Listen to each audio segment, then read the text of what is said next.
Welcome to the Divorce Survival Guide podcast, where we have open and honest conversations about co-parenting, separation, divorce, and the hardest question of all, should you stay or should you go? I'm Kate Anthony, your divorce survival guide, and I'm here to help you navigate some of the roughest waters you've ever swum in and answer some of your toughest questions. I've been to hell and back, and now it's my mission in life to help you get to the other side of this process with your sanity and your heart intact.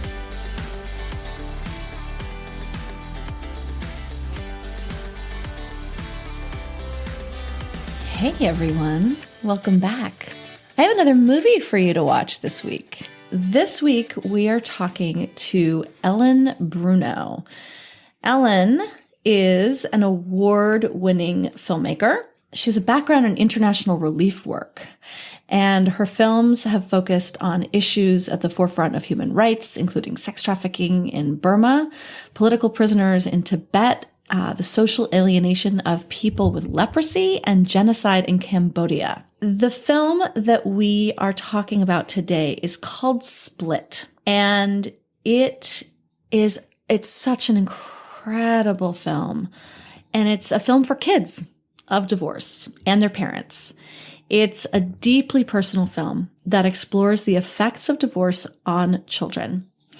The film features 12 children from 6 to 12 who explore the often frightening and always life-altering separation of their parents. And it gives us the children's perspective on divorce. There are no adults, no experts. There's just kids speaking the powerful truth of what is on their minds and in their hearts. Their wisdom, candor, and humor will give courage to other children and encourage parents to make better choices as they move through divorce. That's actually from their website. And I can't tell you how much I agree with this. It can be hard to watch at times. And I think that one of the top recommendations is that you watch it before you watch it with your kids, right? You know how much I love Christina McGee. She's one of the producers, but she's one of the advisors of this film as well. So this is a child-centered film about kids' experience going through divorce. Ellen interviews the kids from 6 to 12, and she's working on the second film, Split 2, which goes back and has conversations with those same children years later. Without further ado, here is my interview with Ellen Bruno.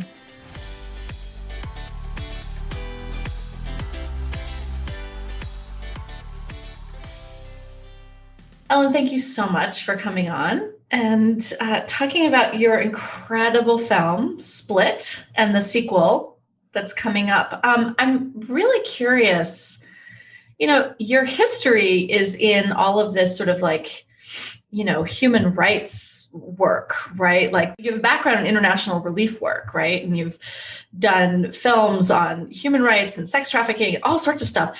What brought you to want to make this film?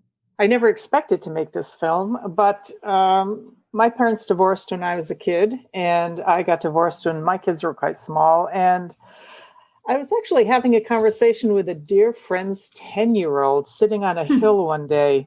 And he started telling me how the only kids he really felt comfortable talking to were kids whose parents were divorced. And, he really started opening up to me about his experience of there not being places to talk about divorce and how awkward he felt and how uncomfortable he felt. And I thought, wow, that really resonated with my experience as a kid. Granted, that was many years ago, and I come from a very small Catholic community in Rhode Island. And so culturally, divorce was, something that just wasn't happening in our community. But I realized even here in California, just, much more open-minded, and in the present day, there was still a lot of unspoken truths. Kids had a lot that was on their mind and in their hearts, and they didn't feel like they had a real opportunity to express this. And so I thought, well, I'll just step aside for a moment and do this little side project and just talk to a bunch of kids about their experience and see what comes of it. And ultimately, And ironically, much to my surprise, it became a film very similar to my other films, my human rights films, where, the process of making the film really became a platform for people to talk about their experiences and to give them a voice that they hadn't had before. Mm-hmm. And to give them a voice where they could talk about their experiences of surviving a difficulty or challenge in their lives, an unexpected challenge, oftentimes a challenge they had little or no control over. And, how did they make sense of that? How did they make sense of that trauma or that experience? And how did they tell the story of that? And how did that storytelling affect their ability to move forward in a more positive way, with a more resilient spirit? Or was it a story they were telling in a way that would bind them to sort of suffering and the negativity of the experience? And so I was very inspired in my relief work to see people who had gone through incredible, unthinkable difficulties, and that came out with resilient spirit and the will to live and, the knowledge that they could have love and joy again. And so in that way, there were a lot of similarities between my filmmaking and my work in sort of war-torn or difficult situations and, good old American kids living in the suburbs who are just trying to make sense of a change in their family and sharing what they learned with others to give them courage, to encourage them and make them realize, okay, it's maybe a little tough, but there will be joy in my life. There will be love in my life, and I can get through that. Yeah. It's such a moving film. On the one hand, it's so simple, right? It's so beautifully simple. And it's 30 minutes. It's just all you see are these children. And what are the ages of the kids again?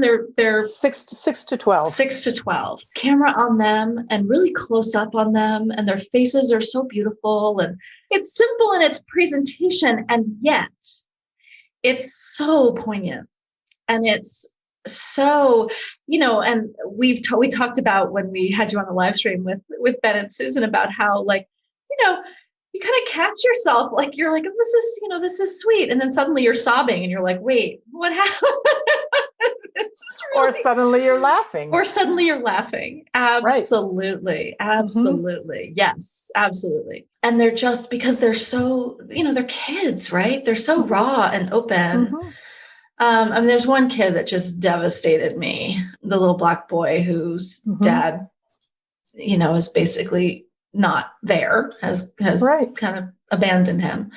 I was thinking about this film and I was thinking about showing it to, so how do you use it in families, right? Because I was thinking about, showing this to a child and wondering what their response would be, right. What their experience is. So tell me a little bit about that. How does it, because this film is great for professionals. It's great for right. children. It's great for right. families. It's but talk about the kids. Right.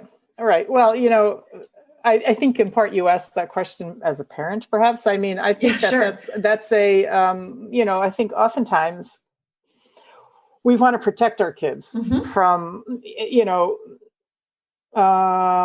difficulty, emotional difficulty. And, divorce is, while it can ultimately be a really positive thing in a kid's life, it definitely, can be a struggle. And so I think there are, parents tend to be very protective of their children and wonder, well, do I really want to show a film about divorce to my kids? Do I really want them to be thinking about this? And I don't want it to trigger them in any way. And I don't want it to, worry them or sort of plant ideas in their head about problems that they're not having. And so their parents clearly and rightfully have these kind of concerns about the film.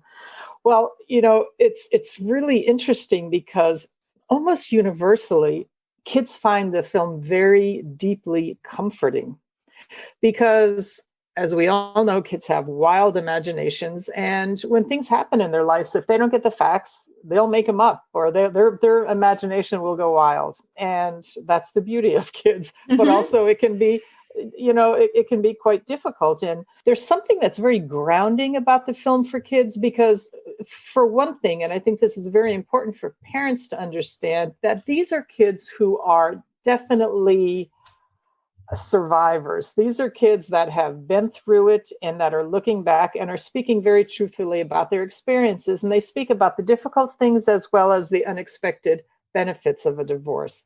And so there's something in its simplicity that you mentioned that is very, kids trust these kids. When kids are watching, they really trust the kids they're hearing in the film. And they really feel like they're getting it straight from these kids. It's not sugar-coated. It's not saying everything's great and everything's going to be fabulous. It talks about the good and the bad, the good times and the struggles. And so that kids feel like they're getting the truth, and they also feel like they're not alone. It's like, okay, this kid is having a little difficulty with mom's new boyfriend. I'm feeling a little weird about mom's new boyfriend. I guess that's okay. And so there's something that's very normalizing about it. It's telling kids that it's actually okay to have these feelings and these struggles, and to find things funny and to find things better, and to like a parent's new partner, and to actually like having two homes, or to hate having two homes, whatever it is. And so there are so many different perspectives, and it's not like these kids are going to plant ideas in your child's head. In fact, your kids will relate to certain kids in certain ways and not relate to other kids. And it becomes a very helpful way for parents. If parents are watching this film with their children, it becomes a very helpful way to start a conversation, because Johnny doesn't need to say to mom, well, Mom, I feel really awkward when your boyfriend's at the house. Johnny can say, Mom, I really liked that kid in the film that talked about, that was joking about the new boyfriend. Or, I really thought that that part was really interesting in the film. And so they don't have to talk about their own experiences as a first step. They can refer to the film. And if parents are paying attention, which they do, then you can start having the conversation based on the kids in the film, a comfortable distance from your own kids. And then, of course, as always, well, do you ever feel that way? Yeah. Oh, well, actually, I do kind of feel that way sometimes when he comes over, whatever the conversation is. And so there's something that's very nice about the distance of the kids not being the parents' actual children, or actually not being the kid themselves. It provides a really comfortable distance to start conversation. So we really recommend, it's a great thing for kids to watch. Many kids watch it repeatedly, almost obsessively. But we really recommend that parents watch the film first, because parents have a whole different set of reactions to the film than kids do. And parents recognize their kids in the film. And, as parents, I think oftentimes the biggest concern parents have when they're going through a separation is, how will this affect my children? And so, they are tender-hearted about it. And so to watch kids speak their truths so openly, it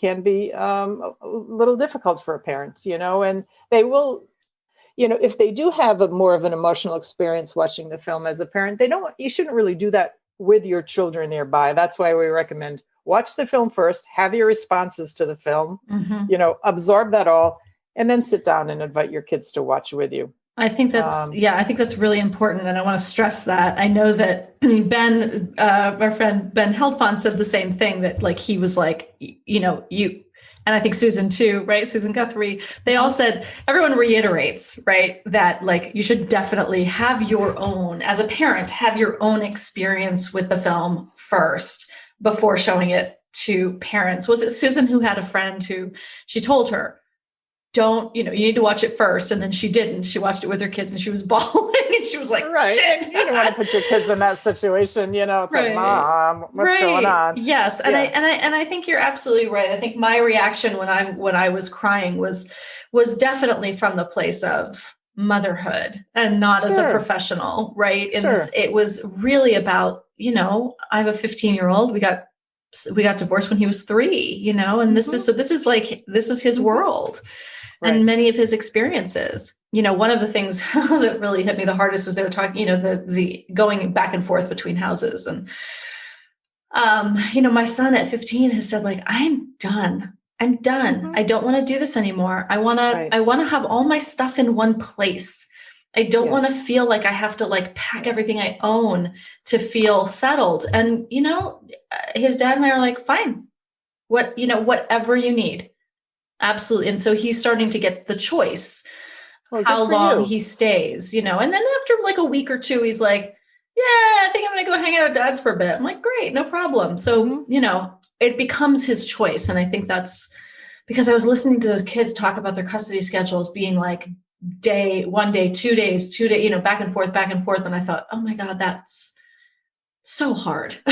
Right. Yeah. Well, there's a couple things about that. One is that whatever custody schedule is established by the court or with mediators when kids are small is going to be very different and will not meet their needs when they're teenagers. And your son is a perfect example. And good for you, both of you, all three of you, to have the wherewithal to be flexible enough and recognize that it really is in the best interest of your son. And what happens is it's really interesting because we as parents think, well, 3 days here, 3 days there, 3 days here, 3 days there. Bring your stuff. It's just a different bed you're going to sleep in. You're going to be with one loving parent. And of course, that's true. But what happens with many kids and in many families is that they're not just switching houses. They're almost switching identities, and I remember when my kid was young and I would go and pick him up at his dad's house and he'd come walking out and I would think, who is this boy? The way he was dressed, was just a physical representation of who he was in that household. And he was expected to be a very different person than he was in my household.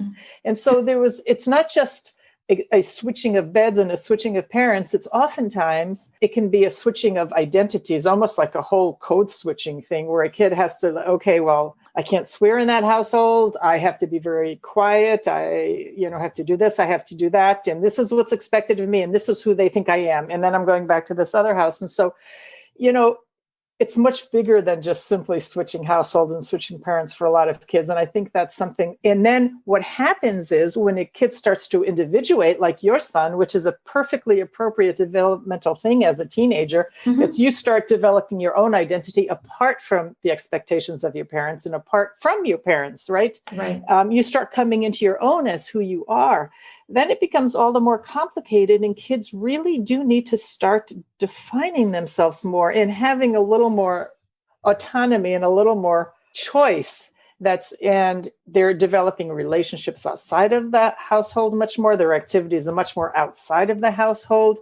And so their need to be in this nuclear or in this like homebound situation with one parent, the other is much less. They're going out in the world more. They're exploring themselves more, and they need a little more freedom, and they need a little more choice. So good for you for being flexible. And I would love to see that more for all parents to realize things have to change as their kids age. Yeah. And that's perfectly appropriate developmentally. Yeah. And I think that, with where the tricky part can come in is when you have parents who are not in a collaborative situation where they're literally counting days. So suddenly it's, they're tracking days on a co-parenting app because they can't have conversations. And so now the kid is making the choice of their own autonomy, but we're still counting days. And now you owe me money or like whatever it is. Right. And it's like, oh my God, that's not about your kid.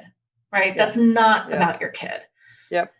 And that's just so frustrating. So how does the film, we talked about how it helps kids. We've sort of touched on how it helps parents a little bit, right? Are there any other ways that you see it helping parents? Well, this film was made for kids. And the idea was really, this is going to sort of neutralize divorce for kids. It's going to encourage them to share their feelings. It's going to make them realize they are not alone. It's going to encourage them, make them realize it may be a little hard now, but you'll get through it. And look at all of these kids that are just these brilliant, wonderful kids that are just, flourishing in their new lives. And so it was made in support of children. Almost immediately, with great enthusiasm, seized upon by mediators and family lawyers and even court systems around the country. And it's because there was the way that like you say, these simple truths, these children's simple truths were very powerful. And they really turned parents' sort of minds and hearts really to the children and away from the anger and the bitterness and the conflict. And it was what folks are finding is that, say before a mediation session, if they assign the film, parents will often come into, or if they watch the film in the waiting room before going into a mediation session, parents will come into the session with a much more open heart and a heart that's much more oriented in the direction of what's best for their kids. And, it helps parents put their differences aside and put their bitterness or their anger aside and really tune into their kids. And so it has been a bit of a magic key to making progress in quite difficult cases where parents just aren't finding a place to agree or just are involved in a conflict for conflict's sake that's based in their own anger in terms of their own relationship. So it's been a really good tool to turn parents' attention away from their anger and experiences and away from their relationship with each other and really help them focus on their children. And so there are quite a few places in San Francisco where I am right now, for example, where you cannot go through the court system without watching the film in your court orientation session. And so brilliant. It's being used to sort of prime the parents. And also there are many places around the country now where it's part of the court curriculum or it's being played in a loop in a waiting room outside of the court sponsored mediation offices. And I think it's really been recognized as a way to like I say, the key to the heart of the parents and to help them refocus on what's really important and to help them, encourage them to make more skillful choices, not just for the kids' sake, but for their own sake. I mean, who wants to be locked in this endless battle of bitterness and animosity, especially when you share a child or two or three. And so it's been very helpful in that way. I honestly think that's just brilliant, right? To start me. I mean, I know that was, my mediator's first question was, he said, you have a choice to make. You can either put your son at the center of this divorce or you can put him in the middle. What do you choose? Because those are your two choices. Yeah. Right. And we were like, obviously the center, right? And it was a brilliant way to start. But I think that the movie is actually a physical manifestation of making that choice. It's more of a psychological play, right? It actually directs you exactly to that place. I love that. To the heart. To the heart of the matter, of the heart of all of it.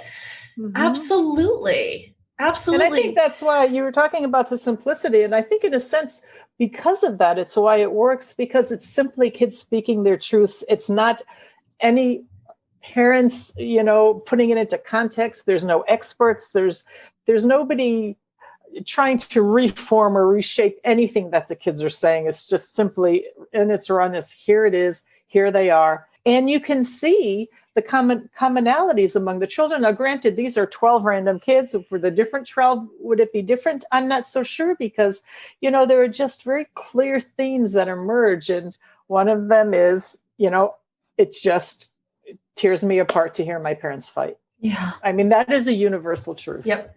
It absolutely is. Or even this sort of continual wish that my parents would get back together again. It's sort of this fairy tale that our kids have, in their minds that somehow, if my parents could just get back together again. And of course, then they laugh at it after, now that I've spoken to all of these kids as teenagers, they're like, oh my God, I can't imagine my parents together. I'm so happy that, and they're just with a perspective of age, these kids realize that, in many cases, probably in most, their parents made a choice that was best for the whole family, and that it was a much better choice than living in, like one of the girls said as a teenager, it's such a better choice than living in a toxic environment, or living in a situation where your parents aren't really as happy as they could be. And so time, the perspective of time is a game changer. We're going to take a quick break to hear from our sponsor, the Center for Divorce Education. The Center for Divorce Education is an organization that provides separated parents with the tools and techniques necessary to navigate the difficult task of being a co-parent. They offer an online class called Children in Between, which can be completed from home in around 4 hours. To sign up for the class, visit divorce-education.com. Anyone who is co-parenting can benefit from the class, even if it isn't court mandated. If only one parent takes the class, it will still be beneficial to the relationship. Nearly 500,000 parents have taken this class in all 50 states and 3 foreign countries. Results from surveys have reported that 9 out of 10 parents say they would recommend Children in Between online to other parents. This course has been used and highly regarded by attorneys, judges, and clinical psychologists all over the nation. Sign up today on their website, divorce-education.com. That brings us right up to the fact that you are in the midst of, I think, still. I talked to Christina recently, last week, and she's, an advisor, is that right, on the film? And she's just so brilliant, and I adore her. So, but you're in the process right now of editing the sequel. That's right. And so you revisit these children in their teenage years, as you were saying, and so all of them, every single one of them was 11 of the 12 that were participating. Amazing. Yeah. And so, what are you finding? I mean, you were just saying that so many of them are like, "Whew, that was a good idea." Yeah, that tends to be a universal truth. It's sort of mind-boggling to them, imagining their parents living in the same household, Yes. And so one of the universal truths, again, and when I say universal, I say it's a very strong theme among these particular 12 kids years later, who are now, teens or young adults, is that, in high conflict situations where throughout the kid's childhood, if they continue to find themselves in the middle of an ongoing battle and being asked continually to choose one side or another, and it's constant effort to sway a child to favor one parent or another, or that's exhausting for a child. And when they do have the ability to make a choice, they're no longer bound by a court schedule, and they're, older teen or a young adult. Oftentimes in the high conflict situations, the kids will say, "You know what, I've had it. I'm sticking with mom, or I'm sticking with dad, and I just need to get out of this, dynamic." One of the parents tends to fall into the background because it's too exhausting for the kids to try to live in the midst of that, high conflict. And so that's one of the sadder commonalities I see among these kids. The kids, it is so incredibly important for kids, for their parents to be able to be together at important times in their lives. That could be a soccer game, which may not seem hugely important to us as parents, but to a kid, that's hugely important. So to be able to have both kids sitting in the stands, both parents, at a sporting event. They don't need to be sitting together, but just to have it be okay enough for both parents to be there at the same time, for them to be at school events, for them to be at graduations, birthdays. And that's, one girl said, "That's as whole as my family can be. And I can't tell you how important that is to me." Mm-hmm. And so, if we're talking about 3 or 4 hours a month, right, for a parent to find it in their heart to be cordial with the other parent, or at least not create friction, that's hugely important to these kids, and will continue on through, their college graduation and their marriages and their birth of their children. Kids have different ideas about relationships, and if their parents can manage after a separation to be kind and loving to each other, it tells these kids that actually they don't have to be afraid to get into relationships. They can get into relationships, and their relationships may be long-term, they may be shorter term, but it doesn't have to be an incredibly painful ongoing saga if the relationship ends. So we're not doing our kids a lot of service if we can't get our act together and be civil to each other and kind to each other as a co-parent. And we have to remember that we're modeling things. And it doesn't mean everything in life is easy, but we really are modeling for our children how to be in relationship, and in relationship to any human being, but especially to the human being who's the other half of who you are. Right. Right. And so, and universally, children, even exceptionally difficult parents and exceptionally unskillful parents, children love both parents. Children really love, it doesn't mean they necessarily want to spend a lot of time with one parent or another, but they truly do love both parents, and they really do feel like they are of their parents. And so if they start thinking really negatively about a parent, if they're being encouraged to do that by one of the parents, they're going to start feeling very negatively about themselves in a certain way, because they know they are of those parents. Yep. And so we need to be very careful with our children and really encourage the best in the other parent. And we need to really speak as positively as possible about the other parent, because there's a very strong identification that that kid has with both parents, and it'll influence who they think they themselves are and how worthy they are and how good a person they are. Absolutely. So it all goes very deep.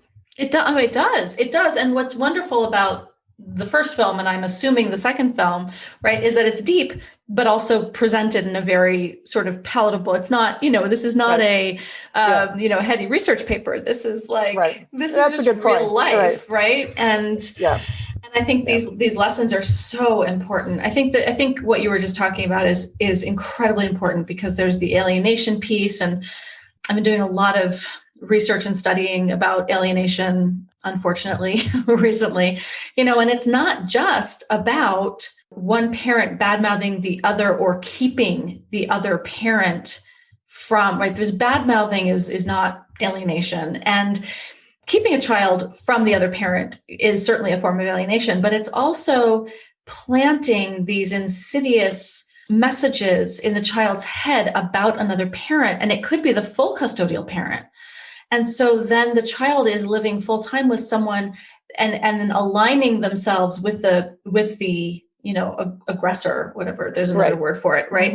Mm-hmm. Because it's the only way that they know that other parent will love them, especially if it's usually the parent who is perpetuating the alienation is the one with some kind of psychopathy or not, the psychology of manipulation, right? So to be loved by the other parent, one must align with them, right? Mm-hmm. And then they're aligning with an absent parent against a custodial parent, and there's no safety, and it's all just so dangerous and horrible. The idea that these teenagers can actually speak to that on some level is extraordinary.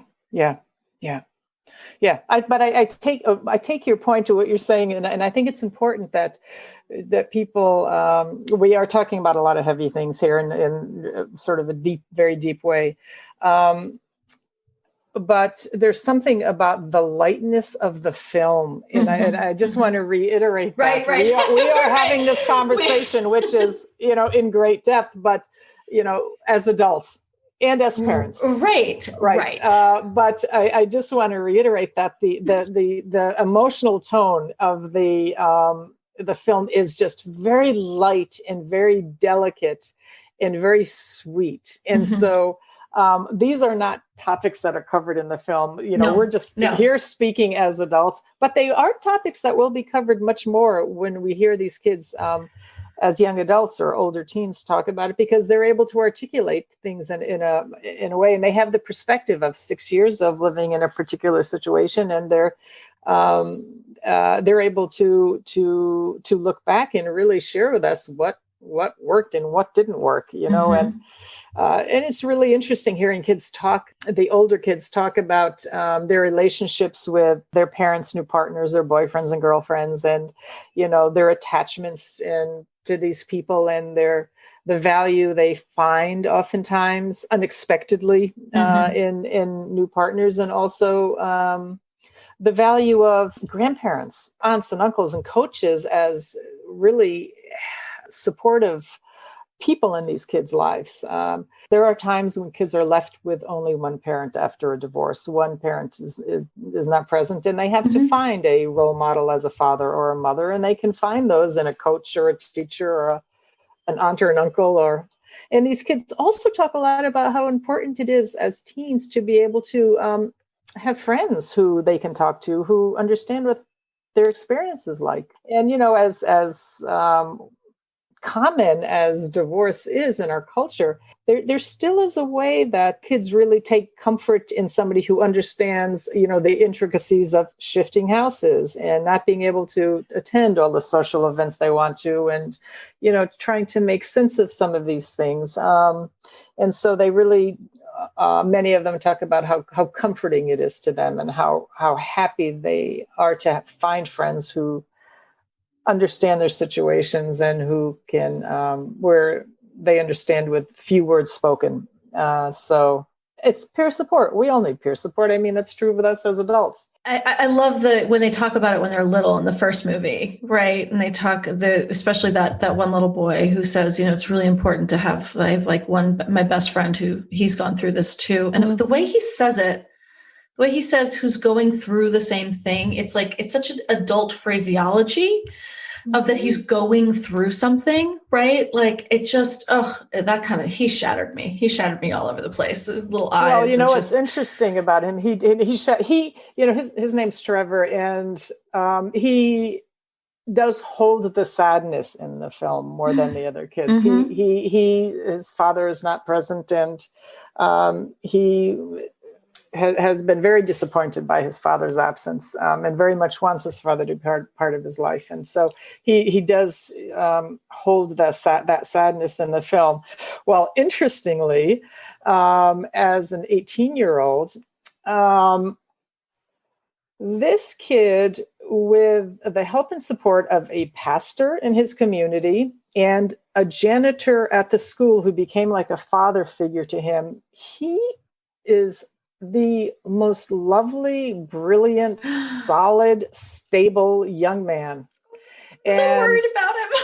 Yeah, and he's such a great guy. He's such a great guy. And he said, if I have kids, I really wouldn't want to put my kids through what my dad put me through by not being around and all. And so I'm going to say it right now. If I have kids, I am going to be dad of the year every year.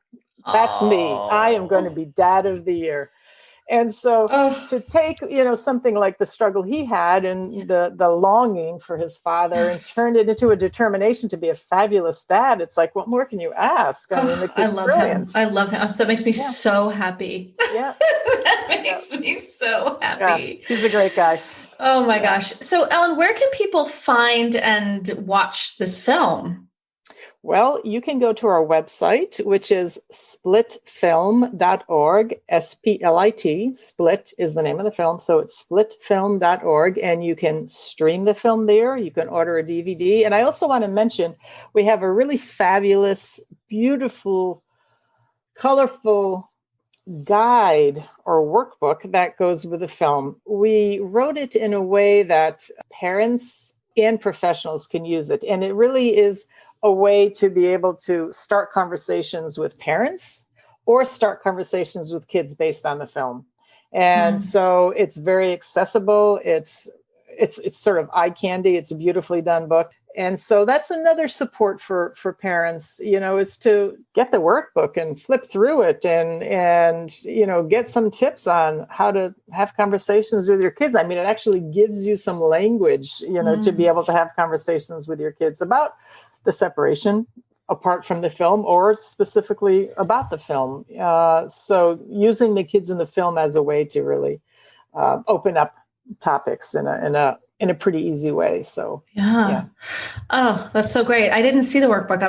I'm happy to know about that because I think it's I'm assuming the graphics or when you say it's really beautiful, is it the same animation style as because in the film there's these beautiful, adorable little animations that's great. I love it. Yeah, and there's full page photos of the kids and the animation. Everything is it's very beautifully done. Yeah, it's really fun. And so I worked on that with Christina and I wrote the book. And so it's a really good resource. So I encourage people to. That's wonderful.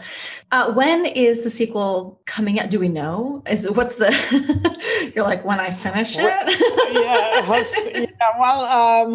It seems it will probably be finished around April. Yeah, it's funny. I was been there all morning and I just left the editing studio. So I think going to be a really kind of profound addition to the toolkit and in a very different way. And, the challenge is there's so much good material that the question is, how long should the film be, and what will be most useful? Like the film Split is divided into 15 chapters, and so professionals or parents can just take it one chapter at a time. Let's talk about missing, or let's talk about new people, new partners, or let's talk about back and forth. We'll probably do the same with the teen material, just because there's so much of it. It may be that professionals, if they do use it, will have to use it in 2 parts rather than, keep really important material out. So we'll see. That's the challenge and a good challenge that is, To have so much material that you have to make those kinds of choices. Sure. Yeah. That's so great. Well, thank you so much for coming on and sharing this. It's such a beautiful film. And the film is Split, and you can find it at splitfilm.org. And all the links will be in the show notes, as always. And thank you so much, Ellen, for coming on and sharing Thank you. this. And thank you for all that you are doing on behalf of families. Really. Thank you. Good for you. Thanks. And thank you. I appreciate it. Thank you. Thanks for tuning in to another episode of the Divorce Survival Guide podcast. If you like what you hear, head on over to Apple Podcasts or wherever you listen in and leave me a review. And don't forget to follow me on Instagram at the Divorce Survival Guide. I'll see you next time, and until then, remember, you, my love, deserve to be happy.